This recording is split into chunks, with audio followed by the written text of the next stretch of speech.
Santo Afonso de Ligório. Remédios contra as tentações de impureza.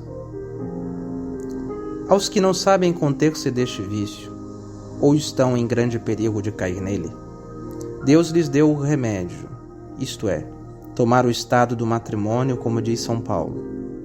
Aquele que não consegue conter-se, case. É melhor casar que abrasar-se. Mas, padre, dirá talvez algum, o matrimônio é um grande fardo, e quem o nega? Mas não ouvistes o apóstolo? Vale mais casar-se e suportar este grande peso que ir abrasar-se no inferno. E ademais, não penseis que para aquelas pessoas que não querem ou não podem casar-se, não haja outro remédio para observar a castidade além do matrimônio. Com a graça de Deus e com encomendar-se a Ele, muito bem podem vencer todas as tentações do inferno. Vede, pois, os remédios que deveis empregar. O primeiro remédio consiste em humilhar-se sempre diante de Deus. O Senhor castiga a soberba de alguns, permitindo que caiam em algum pecado contra a castidade. É, pois, necessário ser humilde e desconfiar das próprias forças. Davi confessava que, por não ter sido humilde e haver confiado muito em si mesmo, havia caído em pecado. Antes de ser humilhado, eu delinqui. Precisamos, pois, duvidar de nós mesmos e confiar em Deus que nos livra do pecado. O segundo remédio é recorrer imediatamente a Deus pedindo ajuda, sem deter-se em pensar na tentação. Quando o pensamento sugere alguma imagem impura, convém neste momento dirigir-se logo a Deus ou distrair-se em algum objeto ou ato indiferente. Mas o melhor é chamar naquele momento os dulcíssimos nomes de Jesus e Maria e continuar invocando-os até que se aparte a tentação, ou ao menos que se resfrie, e quando a tentação é forte, importa então renovar o propósito. Meu Deus, antes quero morrer que ofender-vos. E logo implorar socorro. Meu Jesus, ajude-me. Maria, ajude-me. Os nomes de Jesus e Maria têm uma particular força para afastar as tentações do demônio. O terceiro remédio é o de frequentar os sacramentos da confissão e da comunhão. Na confissão é muito útil contar ao confessor as tentações desonestas. Diz São Felipe Neri, a tentação descoberta é meio vencida. E se por desgraça alguém caia em um pecado desta natureza, vá logo confessar-se. Desta maneira, São Felipe Neri livrou um jovem deste vício, ordenando-lhe que se caísse, fosse logo confessar-se. Depois disto, muito vale a comunhão, para dar forças capazes de resistir às tentações deste tipo. Chama-se o Santíssimo Sacramento, vinho que gera virgens. Por vinho se entende o vinho convertido depois da consagração em sangue de Cristo. O vinho da terra é contrário à castidade, mas o vinho celeste a conserva. O quarto remédio é a devoção a Maria, Mãe de Deus, que é aclamada Virgem das Virgens, Sancta Virgo Virginum. Quantos jovens, com a devoção a Nossa Senhora, se mantêm castos e puros como anjos? Quanto o padre Sineri, que foi confessar-se a um padre jesuíta, um certo jovem, tão contaminado pelo vício da impureza, que o confessor não pôde absolvê-lo e o despediu dizendo que todas as manhãs rezasse 3 Ave-Marias à pureza da bem-aventurada Virgem, para que o livrasse deste infame pecado.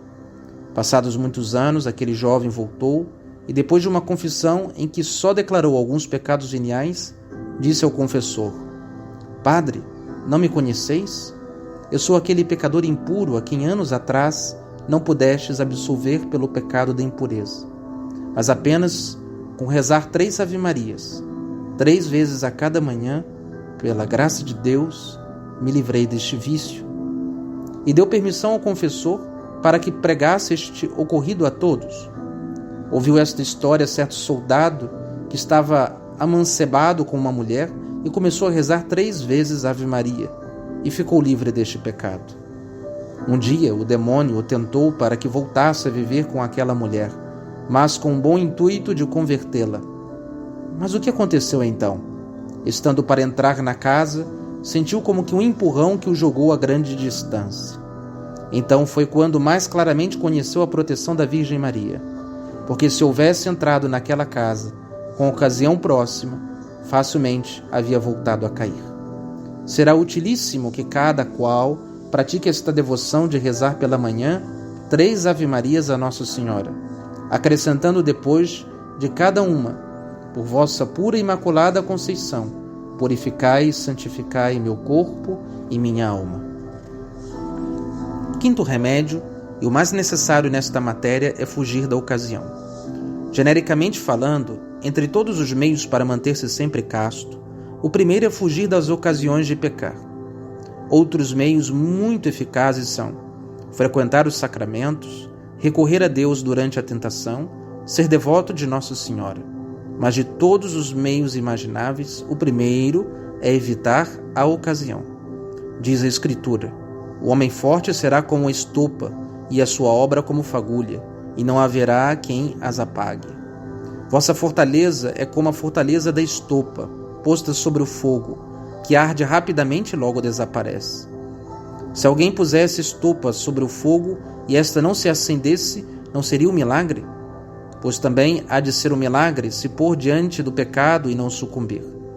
Maior milagre é, diz São Bernardino de Sena, não pecar na ocasião que o morto ressuscitar. Dizia São Felipe Neri, que nesta luta dos sentidos vencem os que fogem da ocasião. Tu dizes: espero que Deus me ajude. Mas Deus diz: quem ama o perigo, nele perece. Deus não socorre ao que voluntariamente e sem necessidade se põe em perigo iminente.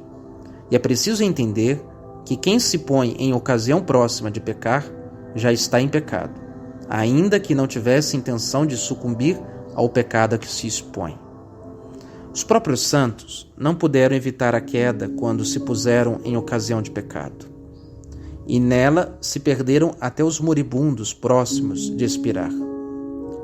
O padre Cinieri narra em seu Cristão Instruído que uma mulher, depois de haver vivido em culpável comércio com um jovem, estando para morrer, fez que chamasse um confessor, e com sincero pranto se confessou de toda a sua má vida. Depois fez chamar seu cúmplice, com boa intenção, isto é, para que, seguindo seu exemplo, ele se convertesse a Deus. Mas o que sucedeu? Escutai e pasmai de quanto se pode com a má ocasião. Veio o jovem à sua presença, ela começou a olhá-lo e, arrebatada de novo pela paixão, lhe disse: meu amado, eu sempre te quis e agora te amo mais que nunca.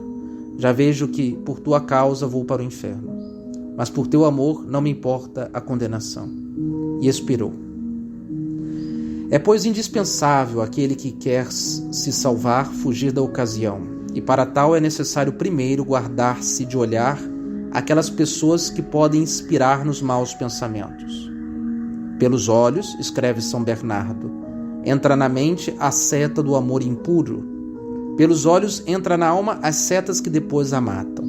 O Espírito Santo nos diz: afasta os teus olhos da mulher enfeitada. Como, direis talvez, e será pecado olhar as mulheres? Não há dúvida.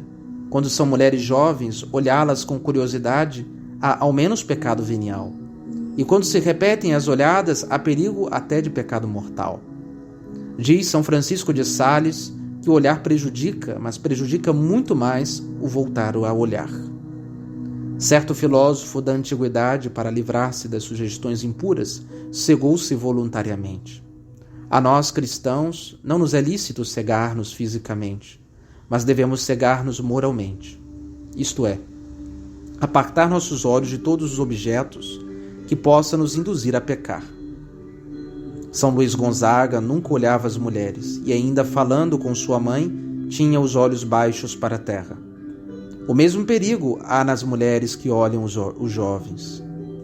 Em segundo lugar, se há de fugir das más companhias e todas aquelas conversas em que, como se diz, se faz brincadeiras entre homens e mulheres. Com santos és santo, com os perversos és perverso, diz o Salmo 17. Se te associas com bons amigos, será bom, Se vai com dissolutos, serás como eles. Santo Tomás de Aquino diz que o homem será tal como são as pessoas que o acompanham. É tal qual a conversão que aceita. E quando te encontres em alguma conversação da qual não possas separar-te, diz o Espírito Santo, cerca teus ouvidos com espinhos. Rodeia de espinhos teus ouvidos, para que as palavras obscenas que diante de ti se dizem não entrem em seu coração.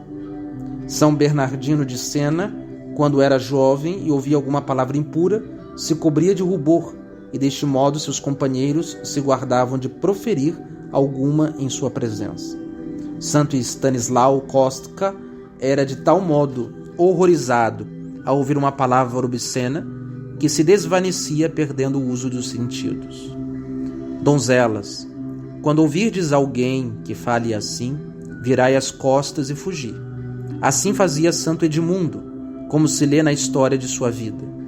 Um dia, havendo deixado seus camaradas, que falavam lubricamente, encontrou pelo caminho um belíssimo jovem que lhe disse: Deus te salve, meu querido. Perguntou-lhe o santo quem era, e ela lhe respondeu: Olhe acima de minha cabeça e lerás meu nome. Levantou os olhos e leu: Jesus de Nazaré, Rei dos Judeus.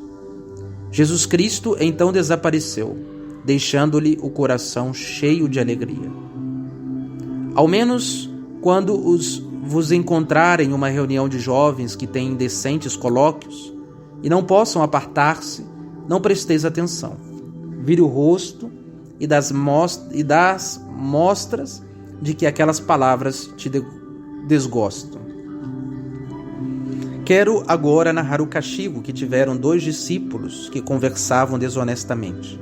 O padre Turlo relata que um dia São Valério, regressando ao seu monastério durante o inverno, e não podendo chegar a ele antes de anoitecer, foi a uma casa particular.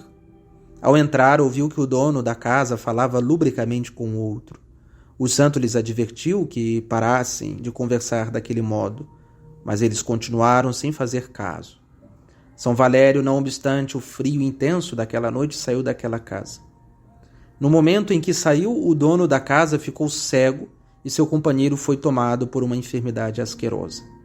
Correram atrás do santo para que voltasse, mas o santo não quis voltar. O dono da casa ficou cego pelo resto da vida e seu amigo morreu por aquela enfermidade. Ah, quantos males causam as palavras obscenas! Uma só palavra impura pode causar a perdição de todos aqueles que a escutam. Depois se desculpam dizendo que as falam por brincadeira. Por brincadeira? Ao proferi-las, não sentes uma culpável complacência? E o escândalo que destes aos demais? Estas brincadeiras, ai de ti, te farão chorar por toda a eternidade nas chamas do inferno. Voltemos agora ao dever de evitar as ocasiões. É preciso, ademais, abster-se de olhar as pinturas indecentes. São Carlos Borromeu proibia a todos os pais de família a tê-las em suas casas. Também é preciso guardar-se de ler maus livros, não apenas dos que falam declaradamente de obscenidades, mas também os que falam de amores profanos, como certos poetas.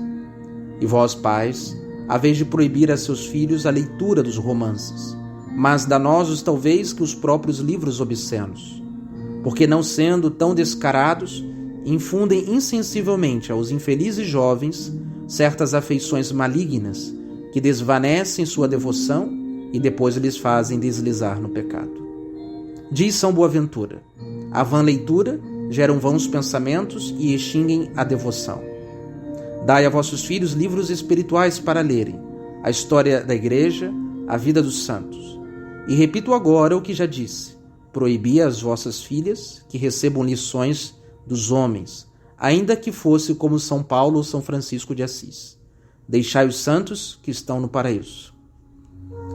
Impedi também a vossos filhos que representem comédias ou de irem ouvir comédias imodestas.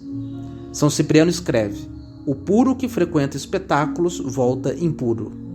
Tal donzela, tal jovem irá ao espetáculo em graça de Deus e voltará à sua casa na desgraça de Deus. Proibi também a vossos filhos que frequentem certas diversões que são festas do demônio, onde há bailes, flertes, cantos pouco honestos, brincadeiras e passatempos pecaminosos. Dizia Santo Efrém: onde há danças, ali o diabo celebra festa. Alguns dizem: vamos ali para nos divertir, que mal há? Que mal há?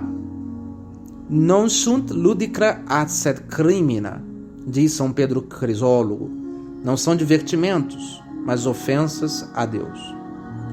Certo companheiro do servo de Deus, o padre João Batista Vitélio, quis, contra a vontade deste, ir a uma festa deste gênero em Núrcia, e nela perdeu primeiro a graça de Deus, e depois se abandonou a uma vida dissoluta, até que morreu desgraçadamente nas mãos de seu irmão.